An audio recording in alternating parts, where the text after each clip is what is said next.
Invité de la matinale. Sur la première. Bonjour Yann Lucien. Bonjour Charlotte. La table ronde sur la relance économique, c'était vendredi, c'était organisé par le gouvernement à la CPS. Qu'est-ce que vous en avez retenu de cette table ronde ? Alors, ils nous ont présenté tout ce qui avait été fait, pris comme mesure et le coût des mesures qui avaient été prises lors de la crise du Covid-19 et qui sont toujours en cours d'exécution, je dirais, pour la quatorzaine, les rapatriements, aller chercher du fret. Tout ça nous a été bien expliqué. Ils nous ont présenté leurs craintes pour l'avenir, parce qu'effectivement, on a des craintes que l'on partage avec eux, du genre que quand les reports de crédit vont arriver à terme au mois de septembre et que les reports de CAFAT et d'impôts vont arriver à terme, pareil, au mois d'octobre, on craint que certaines entreprises aient des difficultés à les payer parce qu'elles n'ont pas forcément repris retrouvé leur chiffre d'affaires d'avant Covid. Et donc, quel est votre état d'esprit après ce tour de table et après les annonces qui ont été faites à la fin de cette journée ?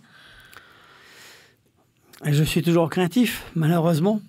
J'invite simplement tous les entrepreneurs en difficulté à se rapprocher des syndicats patronaux pour qu'on arrive à leur trouver des solutions et les aider le mieux possible dans leur démarche administrative pour sortir de cette crise, sortir de cette situation. Alors, comme me l'a dit un entrepreneur que j'ai croisé à Bourail qui était en difficulté, je ne pourrais pas lui ramener des clients, ça c'est certain. Par contre, on peut lui trouver des pistes pour lui faire prolonger ses crédits, pour l'aider auprès des instances CAFAT, impôts. On a des solutions. Et par rapport à l'action du gouvernement, comment vous la jugez jusqu'à présent ? Ils ont fait ce qu'ils pouvaient avec les moyens qu'ils avaient. Pour le moment, c'est positif. À part encore quelques entreprises qui n'ont pas eu d'aide ou des fonds de solidarité ou des PGE ou d'aide de la province pour X raisons, parce qu'on n'est pas dans les dossiers. Dans l'ensemble, ça s'est bien passé, Voilà, je vous dis, nos craintes sont à venir. Et justement, pour l'avenir, parce que maintenant, il faut jouer sur le long terme, il faut pouvoir relancer les choses. Qu'est-ce que vous attendez maintenant ? Alors, la première chose, et on nous a répondu qu'à moitié, je dirais, c'est si un nouveau cas de Covid arrive sur le territoire, qu'est-ce qu'on fait, On ne pourra pas se permettre de reconfiner comme ça a été fait. Ça sera la mort des entreprises, ça c'est certain. Nous, aujourd'hui, ce qu'on a demandé, c'est que vous parliez des masques à l'instant. Effectivement, on sait qu'il y a un stock de masques en Calédonie. Je ne sais pas dans quelle mesure, mais ce qui serait bien, c'est de les distribuer à la population pour qu'on soit déjà qu'au moins une partie de la population qui puisse travailler et des masques tout de suite disponibles, Et si le confinement et si le reconfinement n'est pas possible, vous, c'est ce que vous dites, quelles sont les solutions ? Le port du masque, déjà. Le port du masque, c'est fait pour se protéger soi, mais c'est aussi pour protéger les autres. Alors aujourd'hui, on nous dit qu'on a assez de masques. Est-ce qu'on a assez de gel hydroalcoolique ? Est-ce qu'on a assez de médicaments pour subvenir en cas où on aurait des malades ? Ce sont de réelles questions qu'on se pose aujourd'hui, Et vous avez vos réponses ou pas ? À moitié. On les a sur le masque, on ne les a pas sur les autres. Et donc, maintenant, la prochaine étape pour vous, organisation patronale, qu'est-ce que c'est ? Une fois que la question de s'il y a un cas de Covid n'est pas répondue, mais il y a d'autres questions auxquelles il faut répondre. Donc là-dessus, comment vous travaillez et quelles sont les réponses que vous souhaiteriez avoir apportées ? Alors aujourd'hui, ma deuxième préoccupation, c'est le fret. C'est le fret avion qui n'arrive pas parce qu'en fait, il n'est pas chargé de Paris. Aujourd'hui, on est dépendant d'Air France. Il faut savoir que les soutes d'Air Calédonie appartiennent à Air France et que si Air France ne charge pas le fret à Roissy, on n'a pas de fret qui arrive en Calédonie. Il y a un groupe de travail qui est dessus, qui travaille étroitement avec le gouvernement. Nous, on dit qu'il faut arrêter de passer par Air France, passant par Tokyo, passant par les vols de Japan Airlines, passant par Qantas, passant par British Airways. Mais il faut résoudre ce problème de fret, mais il faut surtout nous garantir qu'il arrive dans des délais raisonnables. Il y a un bateau qui a été affrété pour traiter tout ce qui n'est pas encore parti et qui doit arriver au mois de septembre. Ce genre de solution, c'est pas quelque chose de pérenne selon vous? Alors si, mais je vais vous donner un cas concret. L'informaticien qui a besoin d'un processeur qui fait 10 grammes, il ne va pas le faire venir par bateau en attendant 2 mois. Aujourd'hui, il n'y a pas que cette solution. Il y a une solution qui s'appelle le RNC. Ça veut dire c'est du fret avion jusqu'à Sydney et du bateau de Sydney à Nouméa. Pour l'avoir testé, dans mon entreprise, ça met un mois pour arriver. C'est une solution de rechange. Mais demain, je vais vous dire une bêtise, vous avez vos micros qui tombent en panne. Vous allez attendre un mois pour pouvoir les réparer. 7h07, je rappelle l'invité de la matinale ce matin. Nous sommes avec Yann Lucien, le nouveau président de la CPME. Le standard est ouvert. Vous pouvez dès à présent poser toutes vos questions au 258 258 Charlotte Mestre. Yann Lucien, par rapport à la crise sanitaire, on dit que la Calédonie est plutôt préservée. Pour autant, les difficultés sont toujours présentes. Quels sont les retours que vous avez de vos adhérents par rapport à toute cette situation actuelle ? Alors, je dirais que les adhérents de la CPME ont bien maîtrisé la crise sanitaire. Je ne dis pas qu'on n'a pas d'entreprises qui sont en difficulté. Je dis qu'on en a peu. Par contre, ce qui est certain, c'est que tout ce qui est patenté, travailleurs indépendants, ceux qui ont peu d'employés, ceux-là, on n'arrive pas à les identifier et on n'a pas leur retour de problématiques. Et comme ils ne sont pas adhérents chez nous, on ne peut pas avoir à les remonter.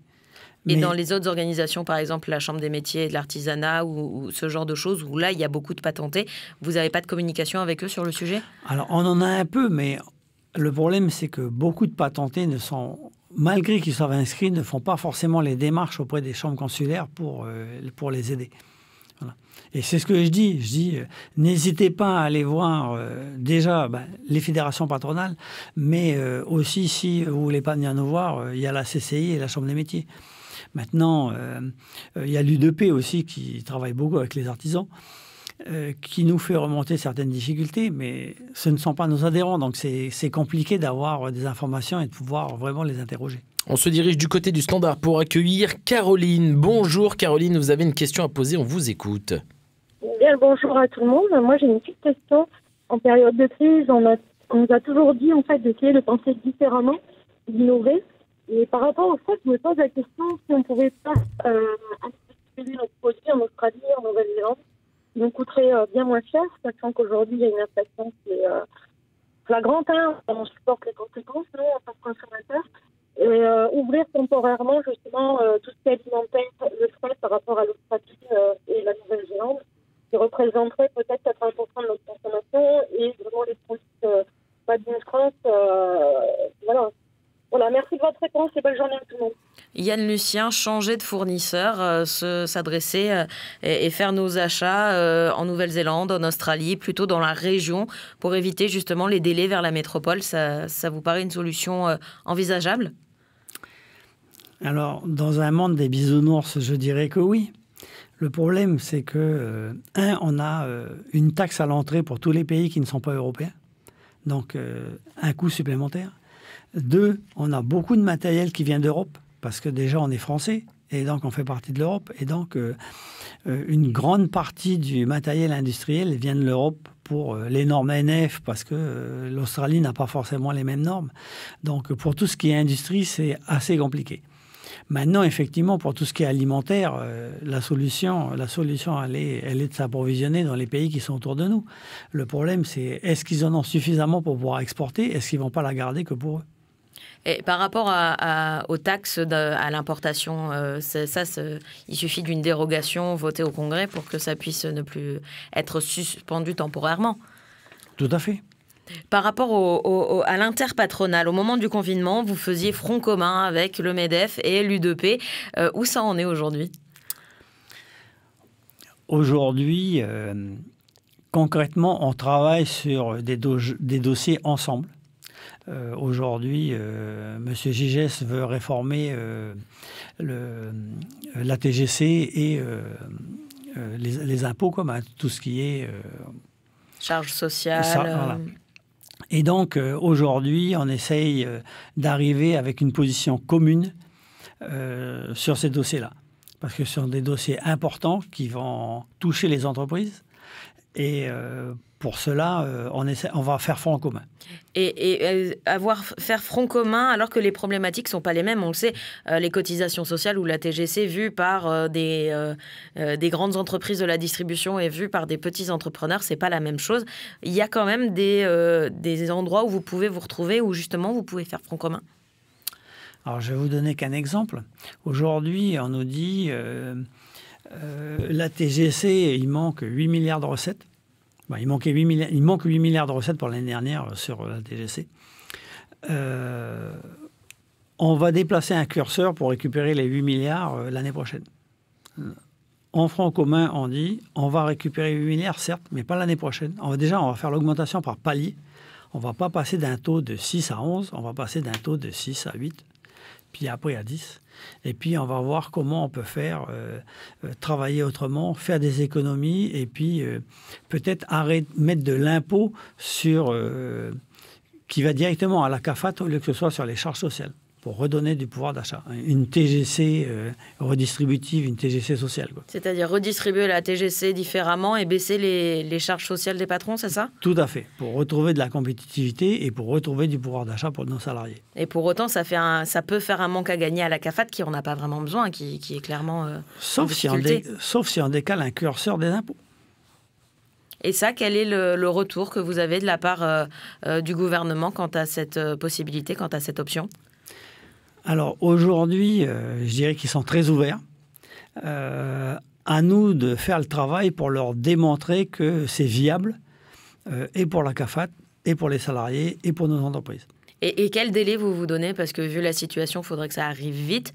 Comment vous travaillez et justement, quel délai vous donnez? Alors, on était en réunion avec le MEDEF et l'UDP la semaine dernière.